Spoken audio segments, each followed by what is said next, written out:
With the nicer weather, of course, more motorcycles out on the road, more e-bikes, whatever. And we have got to stop what's happening. There's a trend been happening in the last few weeks. We had some people lose their lives out in Burlington a few weeks ago. Big crash closed Mississauga Road yesterday, and we had a very serious one out in the West End earlier this week. Andy Hertel is from Humber College. You run the motorcycle training program there. That's true, yes I do. And let's talk, right, what's going on? What's going on? We're getting now this rash with the bikes out on the road right now, vehicles tangling with motorcycles. What is, in your estimation, the number one mistake either the operators make of bikes or other vehicles? Well, I think it is a twofold thing. As far as the operator of the motorcycle goes, a little bit of over-enthusiasm. This early in the season, people have to get out on the motorcycles, realize traffic's not ready for us, the roads aren't ready for us. We have to be aware that we may not be able to pick up right where we left off last year. Skills improvement, got to get out, practice those basic skills, and be really comfortable and confident on the road. Other motorists, just be aware that motorcycles are starting to get out on the roads right now. So it's just an awareness. That's really what it is.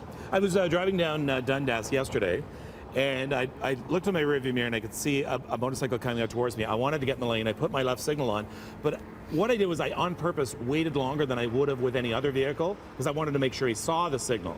Because if I get into a fender bender with a car, we're going to get out and yell at each other.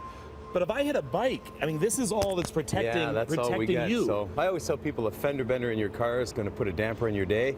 A fender bender on a motorcycle can ruin your life. Yeah, so I mean, we as drivers of the SUVs and the cars and the trucks, I think we need to be overcautious as well. You're talking about overcautious for operators. We need to be overcautious as well when we're around bikes. Absolutely. Motorcycles are a different animal on the road. It's a single track vehicle. The headlight sort of bobs and weaves. We as automobile drivers are not as accustomed to seeing smaller vehicles on the roads and maybe make mistakes with respect to judgment. Motorcycles are kind of a little more maneuverable. They can go from lane to lane a little quicker, so it just changes people's perception a great deal. Yeah, and I think we as drivers, if we realize that if we get more motorcycles on the road, we'd have less cars on the road as well. This would be a much better way to get rid of gridlock. Maybe that's what John Tory should be talking about, well, get rid of gridlock. That's a great idea, so maybe we'll have John come out and do the motorcycle course with us. Is there concerns about the e-bikes? Is there concerns about the scooters?